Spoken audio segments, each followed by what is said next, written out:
So Darlington FC have a bit of a promotion charge on the go, so I thought I'd come back down to where it all started 120 years ago, the home of Darlington FC, the Quakers, and what was Feetham's. So take a little look. So I spent many a childhood day here at Feetham's, and back then the ground shared or the land shared with Darlington Cricket Club, and as you can see that still remains now. The only thing that differs is the land where the actual stadium was built, sadly, has now been replaced by housing. And when the late George Reynolds took over at Darlington FC, he promised the fans one thing. That was a 27,000 all-seater stadium. Now bearing in mind, when football owners promise their fans things, they don't always deliver, but he actually did. And I'm stood outside the home of what was Darlington FC. It is now Mowden Rugby Club, but take a look at this.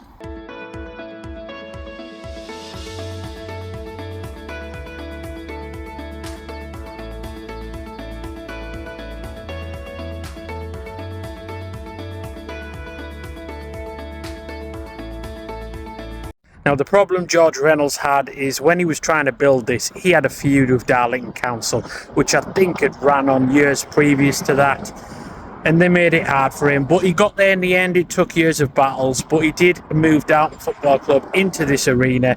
It did prove too difficult in the end. The atmosphere just wasn't there, the costs were just astronomical, and unfortunately the players on the pitch didn't meet the ambition of what Reynolds wanted them to. They missed out, unluckily, at Wembley, which could have seen promotion. Little now gets it back across and through the Clark again, and it's stopped again. Clark, and this time he's done it. Peter will take the lead. Barry Fry goes off on his usual celebration.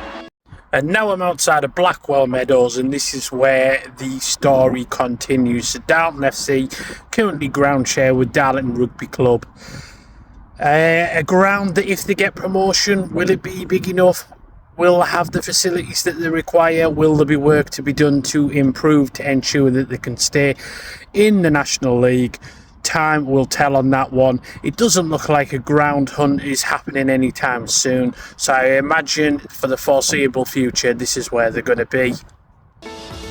Darlow fans love the tin shed, and it's great to see that implemented at Blackwell Meadows, but it is a stark reminder of what the club's been through and how times can change.